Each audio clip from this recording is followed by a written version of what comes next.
都说运动的尽头是高尔夫，那高尔夫到底有什么神奇的魅力，让所有人趋之若鹜呢？我们知道现在很多退役的足球运动员、篮球运动员以及各种运动员，他们在退役以后都不约而同地走上了高尔夫的道路。那高尔夫的神奇魔力到底来自何处？在我一个金融学者的眼里看来，这高尔夫它其实最核心的东西就是一个心理战。所有人都说高尔夫是 mental game， 是一个心理游戏。高尔夫比赛当中的输赢，它在很大程度上可能不是由技术来决定的，而是由心理来决定的。所以我们如果从金融学里面理性和非理性的角度来区分的话，你就会发现高尔夫运动当中充斥着非理性行为，所以我把它称为高尔夫运动中的行为金融学。也就是说，行为金融学的很多核心概念都可以完全无缝链接平移到高尔夫运动当中。首先，高尔夫运动中的球场策略就体现一个人的风险偏好。我们知道我们在资本市场上每个人投资行为，有些人是比较激进的，有些人是比较保守的，我们称之为风险厌恶的程度不一样。那么在高尔夫运动当中，这个特征是体现得非常明显的。有些人的球场战略会比较激进，有些球员的球场策略会比较保守。所以我们可以看到两类完全不同的风格的球员。有一类你看他打得非常稳，但是他从来没有一杆是出彩的，可是他基本上球都能稳稳地落在球道上或者落在果岭上，不会出大的差错，不会下水，不会进树林。但是我们在球场上经常看到很多很棒的球员，他们可以打出非常漂亮的球，经常一个 drive 打出去200-300米，引起旁边人的一阵惊呼，他会觉得很骄傲。但是18个洞里面，其实他可能只有6个洞打得很好，另外10几个洞都是进了树林或者下了水。最后整体比赛结果一看，成绩惨不忍睹。所以这个体现了不同的风险策略，不同的风险偏好，它也反映在我们金融当中可以对应有类似的行为。譬如说有些人非常激进，他会用很大的杠杆去做高风险的标的，偶尔赚了一大笔钱，然后去晒自己的单子，所有人都惊呼，哇，你太牛了。但是最后一波行情可能会把它灭掉。所以这就是不同的风险倾向，不同的风险厌恶程度，它采用的不同的策略，以及他们最后可能所面对的不同的成绩。第二，你会发现绝大多数球员他在练习场练球跟实际下场的表现会有很大的差异，而实际下场打球跟下场比赛它又有很大的差异。在练习场练球跟下场打球跟下场比赛，这3个完全不同的成绩给他的心理压力是完全不一样的，他会有完全不同的成绩。在练习场我怎么打怎么有，指到哪打到哪，下场就不行，或者我下场打得不错，结果一到比赛的时候遇到心理压力就不行。所以这个体现了球员的抗压能力。我们在金融当中经常这种抗压能力也会影响我们的交易业绩。你会发现很多交易员他在模拟盘的时候他都做得很好，因为他心态非常稳，他能够很冷静地做分析，然后根据自己的分析结论去交易自己的计划。也是我们经常讲的，好的交易员你能够完美的执行你的计划，那你基本上你的胜算就很高。在做模拟盘或者我们经常讲的做嘴盘，做模拟盘的时候，很多人都能达到这种境界。但是一旦给他真金白银，特别是这个真金白银在他的资产权重当中占比比较大的时候，他的行为就发生了变异。是这样的话，他的实盘行为跟模拟盘的交易行为是不一致的，所以结局也就不一样。很多人在做模拟盘的时候，他的业绩很好，一做实盘就不行。所以这也是为什么我们经常讲要有系统化的交易。只有当你有了系统化的交易，有了量化的交易，你的所有的交易逻辑都可以量化，把情绪的因素排除，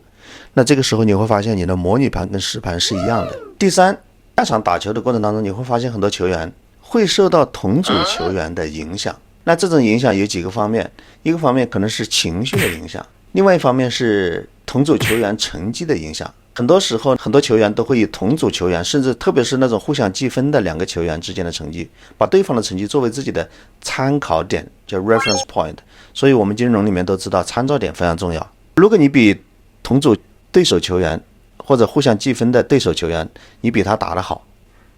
你内心里面可能会比较开心。你如果比他打得不好，你可能会不服气，会有情绪上的波动。所以这个就是参照点的影响。这就像股票市场上，譬如说你10块钱买的股票，现在跌到8块钱，你其实亏了20%，你的心情肯定不会太好。但是当你在现实生活当中，你发现有一个人他是15块钱买的，比你还贵5块，他现在比你亏的更多。那么这个时候很多人会发现，其实有人比我更惨，那我这个时候心情可能会变得好一点。那么这个就是参照点给你带来的影响。另外就是同组球员他可能会影响你的情绪。例如我以前在洛杉矶学球的时候，洛杉矶知名的教练 TJ 先生讲过的一些看法，其实在这个里面就有非常强的心理作用。例如 TJ 老师说，下场的时候不要教球。作为一个职业教练，我要教球只能在练习场教球。当你跟别人下场打球的时候，在球场上是不能教别人球的。只要你开始教别人球，别人就不会打。所以练习场教球，纠正你的动作，到了下场的时候你就开心打球就行了，凭肌肉记忆去打球。这个时候千万不要教别人，因为你如果教别人打球，会影响别人的球场心态。那么这个时候他会注意到他不熟悉的动作，他想在下场过程中去修改这些动作，其实他是没法打好球的。所以这是一个职业教练的素养。但你会发现很多球员并不懂得这一点，所以他们就会在下场过程当中去教同组球员去打球。实际上这个时候你不是在帮他们，而是在破坏他们打球的心态。DJ 老师还讲过一个非常有趣的观点，他说你下场打球要毁掉别人一场球的方法其实非常简单，就他在第一个洞开球的时候，等他一打完，你就轻声的跟同组球员讲，你说你看他刚才这个开球，从设定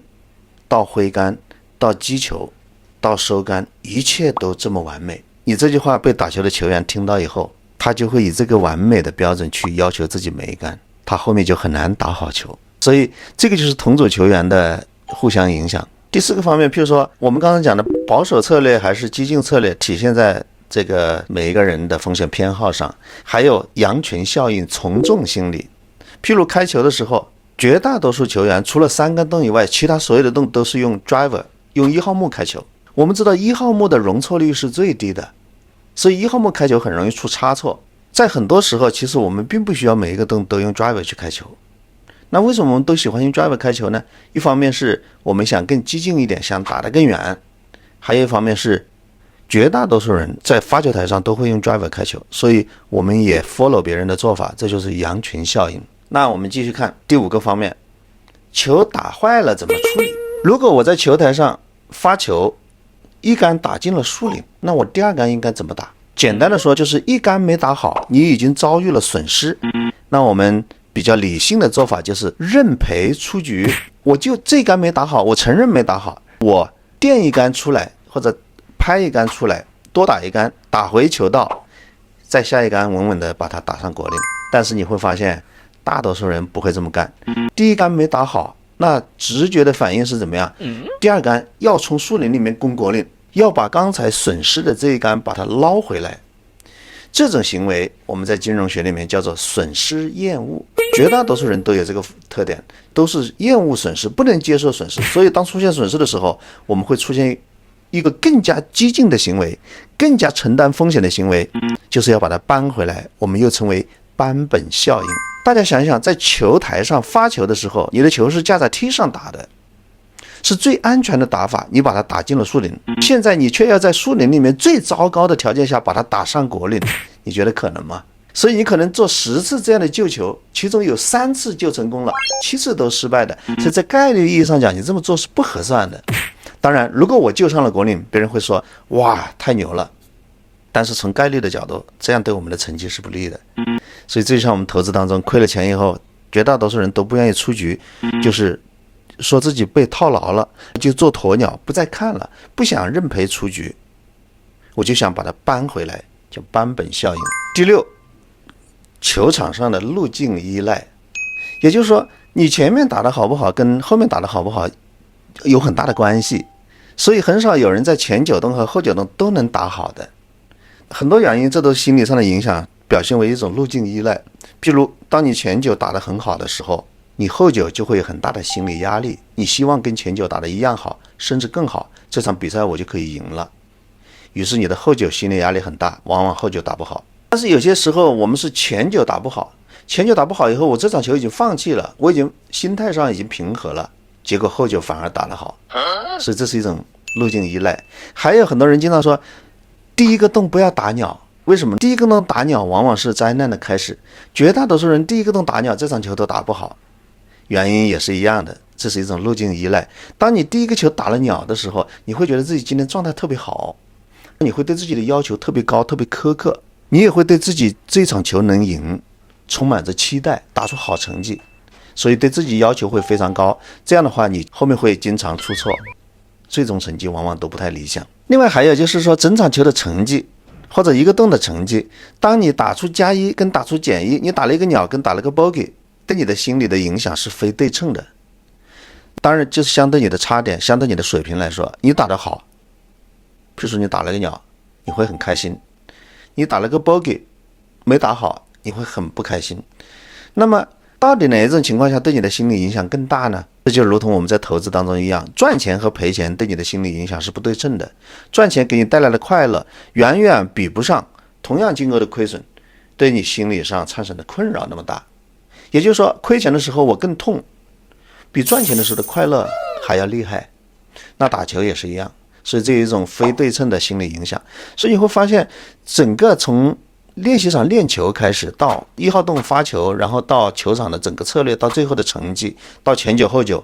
整个所有的逻辑链条当中，都充分体现出高尔夫它就是一场心理博弈。因此，高尔夫跟我们投资当中的行为是完全相通的。所以各位如果既打球又做投资，你们可以把2个东西放在一起对比一下，看看我讲的有没有道理。欢迎在评论区留下你的观点，咱们随便聊聊，下次再见。